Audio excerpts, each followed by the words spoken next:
요셉의 용서와 화해라는 말씀 제목으로 하나님 말씀 증거하겠습니다. 인류 역사가 시작되고 어느 시대나 어느 곳에서나 없어지지 않는 직업이 하나 있는데요. 그것은 바로 청부살인입니다.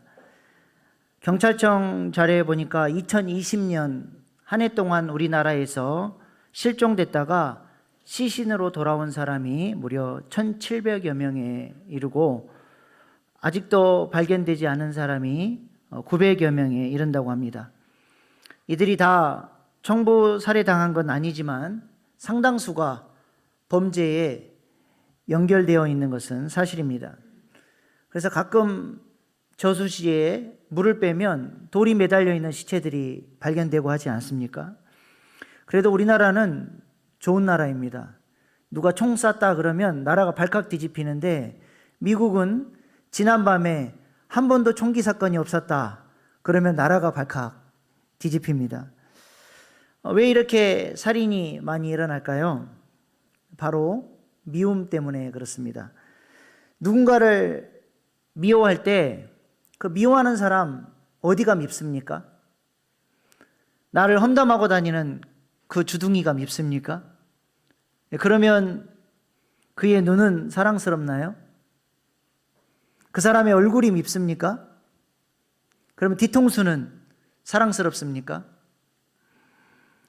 뭐가 미운 거죠? 그 사람의 존재 자체가 미운 것입니다. 그러니까 존재 자체가 사라져버렸으면 좋겠다 그런 생각을 하는 것입니다. 그래서 존재 자체가 사라지는 게 뭐예요? 살인입니다. 우리 주님께서 누군가를 미워하는 마음만 품어도 그것이 곧 살인이라고 말씀하셨던 것은 그 미움 속에 그 존재 자체가 사라져버리기를 원하는 그런 마음이 있기 때문에 그렇습니다. 그렇다고 밉다고 다 살인해버리면 이 사회가 어떻게 되겠습니까? 그래서 법이 있는 것이고 법으로 제재를 받으니까 죽도록 밉지만 죽이지 못하니까 어떻게 됩니까? 본인이 그 미움 때문에 죽어가는 것입니다.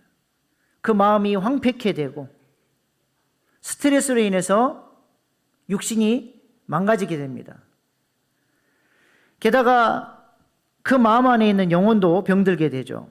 여쭤보겠습니다. 누군가를 향한 죽이고 싶은 미움이 있는데 동시에 하나님을 열렬히 사랑하는 사람 본 적 있으십니까?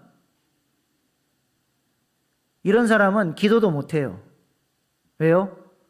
하나님 용서하라 그럴까 봐 무서워가지고 기도도 못하고 하나님을 멀리합니다. 이렇게 미움은 그 영혼마저도 병들게 하는 것입니다. 그런데 미움의 심각성이 뭐냐면 미움은 지속성을 가지고 있다는 것입니다. 누군가를 미워하는데 딱 5분만 미워하고 더 이상 미워하지 말아야지. 그럴 수 있습니까? 미워하는 것은 마치 누군가를 사랑하는 것과 비슷합니다. 미워하려고 작심을 하고 미워하는 게 아니라 수시로 그 생각이 떠오르고 그 사람 때문에 스트레스를 받게 되는 것입니다. 그래서 삶이 괴롭고 매일 매 순간을 지옥 같은 삶을 살아가게 되는 것입니다. 그러므로 우리 주님께서 늘 우리에게 말씀하셨던 것처럼 어떻게든 용서하고 사랑하고 화해하고 하나 되며 살아야 할 줄로 믿습니다. 그렇다면 우리가 어떻게 용서하고 사랑해야 합니까? 이것은 말은 쉬운데 결코 쉬운 일이 아닙니다. 누군가를 미워한다고 하는 것은 그 사람 때문에 내가 상처를 받았기 때문에 미워하는 것이지 아무런 이유도 없이 누군가를 미워하는 사람은 없습니다. 여전히 내 마음 가운데 그 사람을 향한 분노가 있고 상처가 남아있는데 그것을 내려놓고 그 사람을 용서하는 것은 결코 쉬운 일이 아니죠. 우리가 요셉의 생애를 살펴보고 있는데 요셉에게는 미워하는 마음이 없었을까요? 자신을 배신하고 종으로 팔아버렸던 그 형들에 대한 미움, 억울한 누명을 씌워서 옥살이를 하게 한 그 여자에 대한 미움이 요셉의 마음 가운데도 분명히 있었을 것입니다. 그렇다면 요셉은 이런 미움과 상처를 어떻게 극복할 수 있었을까요? 두 가지로 생각해 볼 수 있습니다. 첫 번째로 지난주 말씀 나눴던 것처럼 요셉은 상처받은 사건들을 하나님의 관점으로 바라볼 수 있는 시선을 가졌기 때문에 이 상처와 미움의 문제를 극복할 수가 있었습니다. 하나님께서 왜 이런 사건들을 배열하셨는지, 이 고난의 의미가 무엇인지를 요셉은 잘 알고 있었습니다. 그것을 해석할 수 있는 눈이 있었다는 것입니다. 영국의 식물학자 알프레드 월레스라는 사람은 자신의 연구실에서 나비를 연구했습니다. 하루 반나절 그 바늘구멍만한 누에고치에서 나비가 빠져나오려고 그렇게 몸부림을 치는 모습이 애처로워서 가위로 그 끝을 살짝 잘라줬습니다. 나비가 너무 쉽게 빠져나왔습니다. 그런데 이상하게 나비가 날개에 가지고 있는 그 화려한 무늬가 없고 날개에 힘이 없어서 퍼덕거리다가 그 나비는 죽고 말았습니다. 그러나 그 바늘 구멍만한 그곳을 애를 써서 빠져나온 나비들은 화려한 무늬를 가지고 하늘 높이 날아 오를 수 있었다는 것입니다. 알프레드는 이 관찰을 통해서 새끼 나비가 누에꼬치를 뚫고 나오려고 애처롭게 발부덩 쳤던 그 아픔의 시간이 나비로 하여금 날개의 근육을 갖게 하고 화려한 무늬를 가질 수 있는 꼭 필요한 과정이라고 하는 것을 깨닫게 되었습니다. 나비가 그 어려운 과정을 통과함으로써 하늘로 날아 올랐던 것처럼 요셉도 자신에게 상처 줬던 사람들을 하나님이 훈련대장으로 사용하셔서 그로 하여금 하나님의 작품으로 사브낫 바네아로 수많은 사람을 생명을 살리는 그런 사람으로 하나님께서 자신을 세워주셨다는 것을, 그 고난의 의미를 볼 수 있는 눈이 있었다는 것입니다. 그래서 요셉은 형들이 자신을 판 것이 아니라 하나님이 하셨다라는 믿음의 고백을 할 수 있었고 그들을 용서할 수 있었던 것입니다. 우리에게도 우리의 삶을 하나님의 관점으로 해석할 수 있는 믿음의 눈이 있을 수 있기를 바랍니다. 두 번째로 요셉이 이렇게 믿음의 시선을 가지고 자신의 마음의 상처와 미움을 극복할 수 있었던 것은 보다 더 근본적인 요셉의 기도 생활 때문입니다. 요셉의 생애를 살펴보면 그는 늘 성령 충만한 사람이었고 고난 속에서도 기도를 통해서 하나님을 놓치지 않았던 사람이죠. 그 기도 생활을 통해서 내 인생을 향한 하나님의 뜻이 무엇인지, 고난의 의미가 무엇인지 해석할 수 있었고 바로의 꿈을 해석할 수 있는 영성과 지혜도 갖출 수가 있었습니다. 요셉이 자신의 상처의 문제와 미움의 문제를 가지고 어떻게 기도로 씨름을 했을까요? 성경에는 자세히 기록되어 있지 않지만 아마 요셉은 하나님 앞에 분명히 토설하는 기도를 했을 것입니다. 토설하는 기도가 무엇입니까? 우리는 이 토설 기도를 다윗 시편을 통해서 배울 수가 있습니다. 다윗이 자신을 죽이려고 목숨 걸고 쫓아다녔던 평생의 원수 사울을 향한 미움과 상처가 있었죠. 하나님 앞에서 다윗은 이 상처의 마음을 어린아이처럼 있는 그대로 다 쏟아놓았습니다. 그 내용이 시편 109편에 나오는데요, 성군 다윗의 말이라고는 믿기지 않을 만큼 그런 끔찍한 언어들이 나오죠.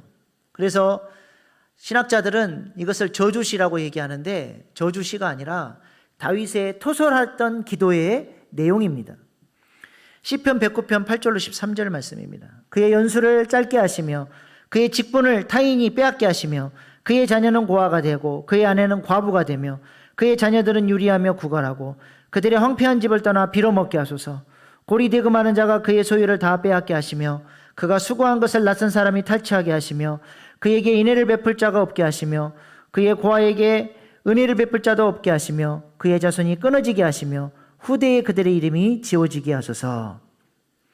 성경이라 이렇게 지금 고상하게 표현하는 것이지 다윗이 실제로 기도할 때는 있는 그대로 그 마음에 있는 모든 아픔과 쓴뿌리들을 하나님 앞에 다 쏟아 놓았을 것입니다.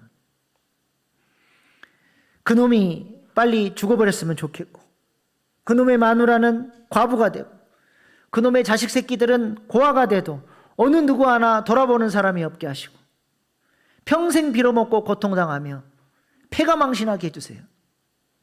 이것도 지금 순화해서 얘기한 겁니다.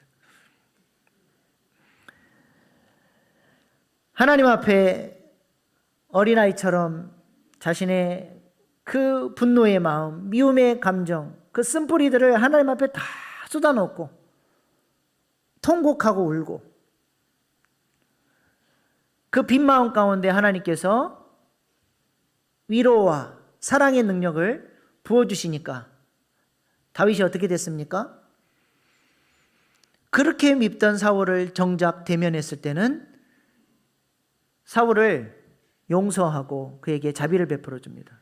2번씩이나 그를 죽일 수 있는 기회가 있었음에도 불구하고 그의 신하들이 이것은 하나님께서 사울을 죽이라고 주신 절호의 기회입니다, 바로 저놈을 죽입시다 할 때에도 아니다, 하나님의 기름 부음 받은 자를 내 손으로 해할 수 없다, 그렇게 사울에게 사랑을 베풀어 줬다는 것입니다. 여러분은 어떻게 기도를 하고 계십니까? 많은 사람들이 다윗과 반대로 기도 생활을 해요. 하나님 앞에서는 그렇게 거룩한 사람이 없습니다. 하나님, 그 사람을 용서하게 해주시고 사랑할 수 있게 해주시고, 아주 사랑의 사도처럼 그렇게 기도를 하고는 정작 미운 사람을 만나면 어때요? 눈깔질을 하고 상처의 마음을 쏟아놓고 해서는 안 되는 말들을 해버리는 것입니다. 그래서 반대로 해야 됩니다. 하나님 앞에서는 어린아이처럼 우리의 감정을 다 토해내고 하나님이 부어주시는 위로와 사랑을 덧입고, 사람을 만났을 때는 사랑하고 위로하고 살리는 자로 살아갈 수 있기를 바랍니다. 오늘 본문 말씀에 보면 요셉이 자신을 종으로 팔았던 형들을 만났을 때 어떻게 반응했습니까? 8절 9절 말씀입니다. 요셉은 그의 형들을 알아보았으나 그들은 요셉을 알아보지 못하더라. 요셉이 그들에게 대하여 꾼 꿈을 생각하고. 원수 같은 형들을 만났는데 피가 거꾸로 섰고 감정이 요동치는 게 아니라 전혀 감정의 동요가 일어나지 않습니다. 어떻게 이럴 수 있습니까? 요셉이 기도 생활을 통해 하나님 앞에 이미 그 모든 아픈 감정들과 쓴뿌리들을 다 쏟아놓고 하나님이 부어주시는 위로와 사랑의 능력을 덧입고 있었기 때문일 것입니다.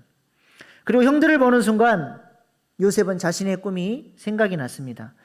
식량을 구하기 위해서 자신에게 절하고 있는 형들의 모습을 보면서 그동안 하나님께서 나에게 이 고난과 어려운 시간들을 주셨던 이유는 바로 이때를 위함이구나 깨닫게 된 것입니다. 이 흉년의 때에 가족을 살리시려고, 더 나아가 우리 아버지 야곱에게 약속하셨던 그 구속사를 이루시기 위해서 나를 먼저 애굽으로 보내셔서 이 어려운 과정들을 통과하고 사브낫 바네아로 세워주셨구나, 그 깨달음이 있었다는 것입니다. 실제로 요셉 때문에 야곱 가족은 애굽으로 이주하게 되었고 애굽에서 생육하고 번성하고 충만해져서 야곱에게 약속하셨던 그 구속사의 약속대로 큰 민족을 이루고 그 민족이 여호와의 군대가 되어 가나안 땅을 정복하고 하나님 나라를 세우는 일에 쓰임받게 됩니다. 요셉은 이 승리의 비전을 믿음의 눈으로 바라보며 자신의 후손들이 애굽 땅을 떠날 때 여호와의 군대로 가나안 땅으로 진군해 갈 때 자신의 해골을 가지고 가서 약속의 땅에 묻어달라고 부탁하지 않습니까? 자신의 인생을 하나님의 관점으로 볼 수 있는 믿음의 시선이 있었기 때문에 그렇습니다. 그 시선 때문에 용서할 수 있었고 감정적으로 대하지 않을 수 있었던 것입니다. 하나님은 이렇게 요셉의 마음을 만져주시고 형제들을 용서할 수 있도록 하신 다음에 이제 한 걸음 더 나아가서 용서를 넘어 화해의 자리로 그를 이끌어 가십니다. 요셉이 지금 형들을 몇 년 만에 만났습니까? 17세의 종으로 팔려와서 30세의 총리가 됐으니 13년의 세월이 흘렀고 7년간의 풍년을 맞았으니 벌써 20년의 세월이 흘렀습니다. 그리고 흉년은 그 흉년이 든 해가 문제가 아니라 그 다음 해부터가 문제죠. 아마 최소 22년 만에 요셉은 형들을 만났을 것입니다. 근데 요셉이 자신 앞에 와서 절하는 형들의 모습을 보면서 궁금한 게 생겼습니다. 자신의 꿈을 생각했다고 하는데 자신의 꿈에서는 11별이 자기에게 절을 했거든요. 근데 지금 자신에게 절하고 있는 사람들의 숫자는 몇 명이에요? 10명이에요. 누가 빠졌습니까? 베냐민이 빠졌어요. 요셉의 마음속에 두려움이 생겼을 겁니다. 우리 형들이 나를 죽이려고 했고 나를 종으로 팔았는데 나만 그렇게 미워한 것이 아니라 우리 동생 베냐민도 우리 형들이 분명히 미워했을 것이고 어떻게 해코지하지는 않았을까? 베냐민의 안위가 걱정이 됐을 것입니다. 그래서 일부러 엄하게 형들을 대합니다. 오늘 본문 말씀 여러 군데에 엄하게 대하면서 그들을 정탐꾼으로 몰아갑니다. 9절 말씀 다시 보겠습니다. 요셉이 그들에게 대하여 꾼 꿈을 생각하고 그들에게 이르되 너희는 정탐꾼들이라 이 나라의 틈을 엿보러 왔느니라. 고대 제국에서 정말 엄하게 다스리는 죄가 두 가지죠. 영모죄와 정탐을 하는 죄입니다. 이 죄는 변호할 수도 없고 권력자가 의심하면 모진 고문을 통해서 자백을 받고 죽여버리는 그런 죄죠. 근데 애굽의 모든 사람들이 존경하고 사랑하는 총리 요셉의 입에서 너희들이 정탐꾼이다라고 하는 말이 떨어졌으니 분위기가 어떻게 됐겠습니까? 순식간에 살벌한 분위기가 형성이 되고 경비병들이 형들을 에워싸고 위협했을 것입니다. 여기서 지금 말 한마디 잘못했다가는 목이 달아날 수 있는 그런 절체절명의 위기를 맞고 형들은 새파랗게 공포에 질렸습니다. 그래서 형들은 필사적으로 자기를 변호합니다. 13절 말씀입니다. 그들이 이르되 당신의 종 우리들은 12형제로서 가나안 땅 한 사람의 아들이라 막내 아들은 오늘 아버지와 함께 있고 또 하나는 없어졌나이다. 우리는 다 한 형제입니다. 이 걸리면 죽는 이 위험한 정탐꾼의 일에 어떻게 한 형제들이 다 같이 투입되겠습니까? 지금 막내는 아버지와 함께 있습니다. 이 말을 통해서 요셉의 궁금증이 풀렸죠. 우리 동생 베냐민이 잘 있고 아버지마저도 건강하게 잘 계신다는 사실을 알게 됐습니다. 그리고 요셉에 대해서 이야기하는 게 재밌습니다. 죽었다고 할 수도 없고 팔았다고 할 수도 없고 그러니까 뭐라 그래요? 뭐라 그랬습니까? 그냥 없어졌다 그렇게 이야기를 하죠. 형들의 이러한 솔직한 고백을 듣고 우리 형들이 조금 변화됐구나 생각을 했을 것입니다. 그러나 여기서 멈추지 않고 형들을 더 압박을 합니다. 용서는 혼자 할 수 있지만 화해는 쌍방간에 하는 것입니다. 요셉만 용서했다고 되는 것이 아니라 형들도 요셉에게 행했던 죄에 대해서 회개하고 변화된 사람이 되어야 하는 것입니다. 요셉은 이것을 확인하고 싶었던 것이죠. 그래서 요셉은 일부러 형들을 정탐꾼으로 몰아 3일간 옥에 가둡니다. 오늘 본문 17절 말씀입니다. 그들을 다 함께 3일을 가두었더라. 성경에서 3일은 깊은 회개와 죄와의 결별을 의미합니다.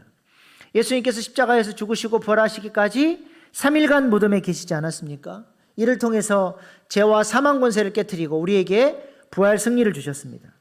모세도 바로에게 이스라엘 백성들을 내보내라 이야기하면서 3일길쯤 나가서 여호와께 제사할 수 있게 내보내 주십시오. 그렇게 요청을 했죠. 여기서 말하는 3일길은 애굽으로부터 노예 생활로부터 완전한 해방과 승리를 의미하는 것입니다. 요나도 물고기 뱃속에서 3일간 있지 않았습니까? 요나서 2장에 보면 이 3일간의 시간을 통해서 요나가 깊이 회개하고 기도와 예배의 사람으로 회복이 됩니다. 요나서 2장 4절 말씀입니다. 내가 말하기를 내가 주의 목전에서 쫓겨났을지라도 다시 주의 성전을 바라보겠나이다. 기도 생활을 회복하겠다는 거예요. 요나서 2장 9절 말씀. 나는 감사하는 목소리로 주께 제사를 드리며 3일이라는 시간을 통해 깊이 회개하고 기도를 회복하고 하나님 앞에 감사하며 찬양하며 예배하는 것을 회복하는 하나님 중심의 사람으로 이 3일의 시간을 통해서 요나가 변화된 것입니다. 지금 요셉의 형들이 바로 이 3일의 시간을 보내고 있는 것입니다. 정탐꾼으로 잡혀서 감옥에 갇혔기 때문에 애국 병사들은 정탐꾼 대하듯이 아주 거칠게 대했을 것입니다. 막내 동생을 데려오라고 하는데 우리 아버지가 받을 충격이 걱정이고 아버지가 과연 베냐민을 보내줄지 그것도 걱정이고 이러다가 이 감옥에서 꼼짝없이 잡혀 죽는 것은 아닌가 고민과 두려움이 그들을 사로잡았습니다. 결국 이 3일의 시간을 통해 형들은 누구를 생각하게 됩니까?